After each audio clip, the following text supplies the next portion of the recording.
What's up guys?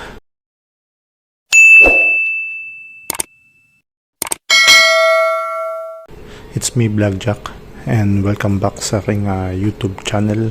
At kung bago pa lang kayo sa aking YouTube channel ay huwag niyong kalimutan na i-click ang aking subscribe button. Sama niyo rin ang aking bell notification para maging updated kayo sa mga videos na i-upload ko pa. Alright, so for today's video ito nakabuklas ang ating NMAX at nung nakaraan meron pala akong i-share sa inyo na details na na-miss ko nung nakaraang video ko nung kung matatandaan nyo meron tayong kinabit na bagong clutch lining, yun nga si King of Drag. Tapos pinakita ko din sa inyo kung ano yung status ng XKD pulley. So, yun, marami nagtatanong sa mga videos ko kung kamusta na yon.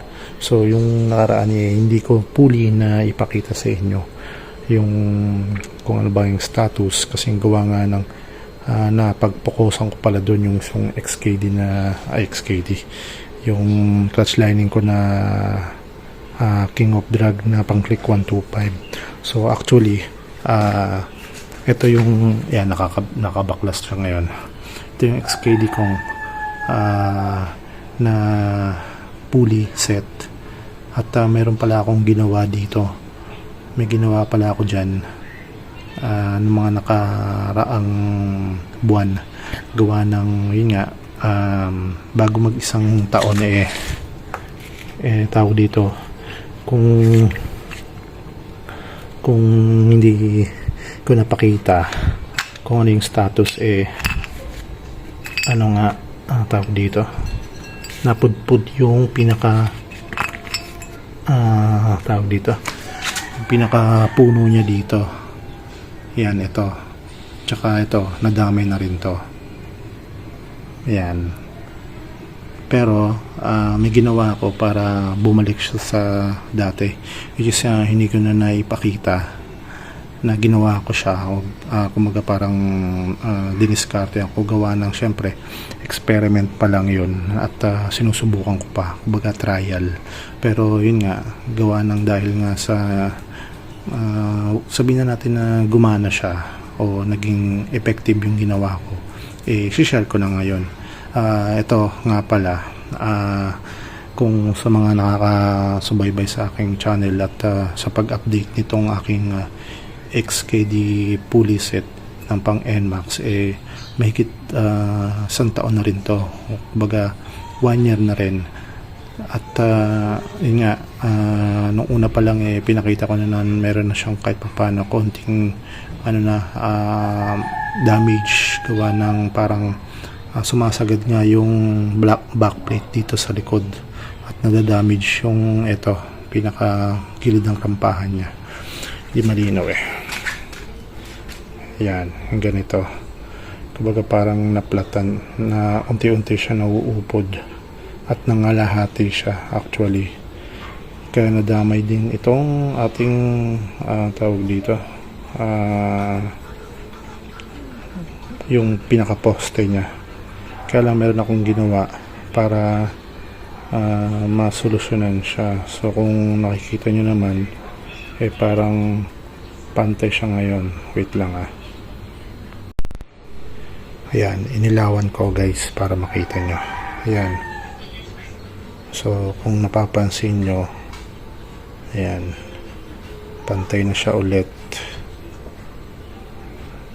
Yung mga niya ito, nangalahati yan ngayon pantay na gawa ng may ginawa ko.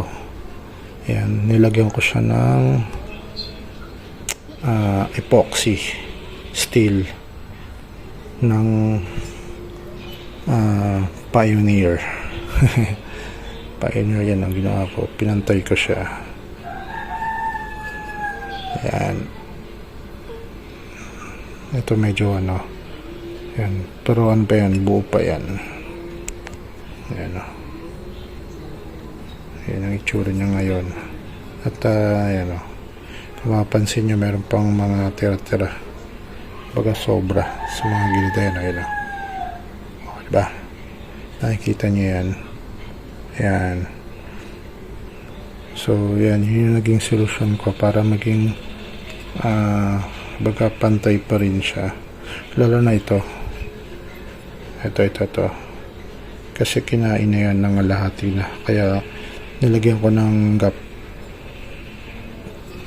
Ayan. So yan siya, nilagyan ko siya ng epoxy maging dito sa ating backplate. Ayan na. Ayan. Ayan siya guys. Ayan na. Lagyan ko siya ng epoxy. Ito. Tsaka to. Ayan. Tatlo yan. So ngayon, pag tumatama yan, dun sa pinaka puno dito, sila yung parehong epoxy yung nagagasgasan at so para hindi naman siya totally nauubos. Unti-unti siya nauubos pero matagal na since na nalagyan ko siya. Siguro yung huling update ko niyan ito. So 3 weeks na o mga mag-iisang buwan na nung sinubukan ko yung ganito. Ayan. So effective naman guys. At ayan o, makikita nyo pagka nilagay ko siya. Ayan o. Wala na siyang alog. O, diba? Walang alog siya guys. Ayan o. Ayan o. Kita nyo walang ano yan.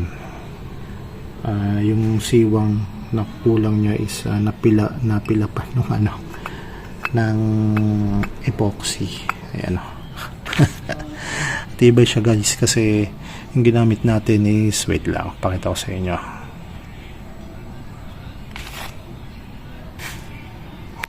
Alright, so ito siya guys, yung epoxy metal. Ayan, epoxy Durasteel. Ayan o, epoxy Durasteel bond. 5 minutes lang natutuyo agad siya at parang bakal siya pagka tumigas na. So may instruction naman to paano siya ginagamit, kaya yun, kumbaga meron siya instruction paano siya gamitin. So yan, ito yung ginamit ko para ma-fill up yung gap nung mga nung puli ko. So yan, at effective naman kasi hanggang ngayon buo pa rin naman yung mga nilagay ko. Ayan o. Ayan o. Ganyan siya kanipis lang. Kumbaga manipis lang yung nilagay ko muna para itry kung gano'n siya katibay. So yan, wait lang, medyo dumidilim yan para makita nyo guys. Ayan o. Ayan. So 1 month ko na siyang ginamit at okay pa rin siya at buo pa rin naman yung mga nakalagay dyan. So maliit lang naman yung portion na yun, pero syempre medyo nakakailang din kasi nga dito nga sa backplate niya medyo luwag na at kakaroon ng sounds. So kung tatanungin nyo ako sa naging performance ni XKD, halos 1 taon wala naman naging problema. So yan lang talaga, nagkaroon siya ng gap. Gawa nang hindi ko alam kung sobrang tigas nitong slider piece na to, pero JBT naman yan. Wala pa kasing tawag dito, ibang slider piece na normal na pwedeng gamitin para dito sa mga ganito klase ng design ng pulley, kasi parang JBT siya. Ayan. Pero may nalabas na si XKD na ganito, kasi nga lang mabilis siyang tawag dito magluwag. Ito si JBT, yan, ang tagal bago siya lumawag. Kaya yun, ito yung ginamit ko. Kaya nga lang medyo yun nga nauubos ng onti yung natin. Pero yun yung solusyon na naisip ko, isa lagyan ng yan epoxy. So yun ang update ko ngayon dito kay ating XKD pulley sa loob ng tawag dito 1 year na, 1 taon na. Yung nakarang video kasi hindi ko siya napagpukosan kung ano nangyayari, kasi nga nag-focus tayo dun sa clutch line nating bigla. Just eto, konti lang yung na video ko, so kaya yan, sa mga nagtatanong dyan at naghanap ng kung ano ng update, yan ang nangyari. So yan, so yun. At yung mga ngipin naman niya buong buo pa, yung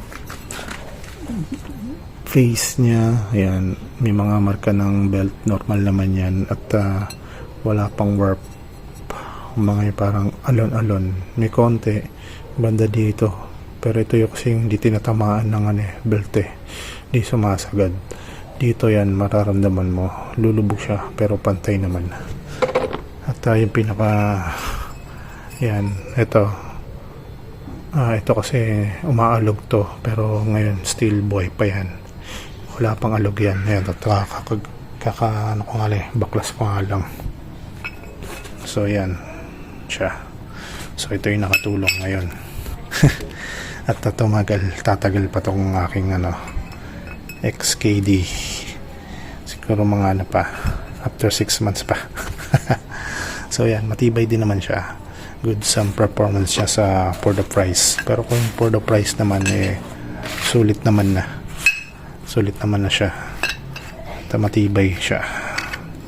Ayan, so nagawa natin ang solusyon. So yun mga paps, guys, huwag nyo akong i-bash kung may mga ganito tayong diskarte. Syempre, at dun tayo sa kung makakatipid tayo o magagawa ng paraan, why not, diba?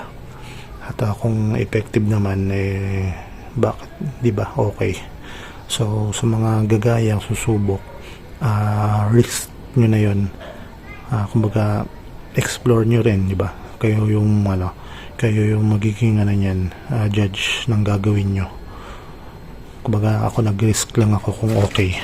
Motor ko naman yan at kung masira man yan, ako naman nung kawawa hindi naman kayo. Kumbaga sinashare ko lang din sakali yung ginawa ko. At kung naging okay sa inyo, comment na lang din kayo dyan sa aking comment section, kung ano yung masasabi nyo. So yun, at babalik ko na ulit siya. So goods pa naman kasi chinek ko after 3 weeks. Syempre gusto ko rin malaman kagad kung nangyari. Bala ko sana 1 month pa, kasi excited ako. 3 weeks pa lang tinignan ko na kagad. So yun, hanggang dito na lang yung ating video. Sana naging okay sa inyo. At yun, comment na lang kung ano yung mga masasabi nyo sa akin. bash nyo ako, okay lang, wala sa akin yun. Alright, so yun, always remember, ride safe, peace out.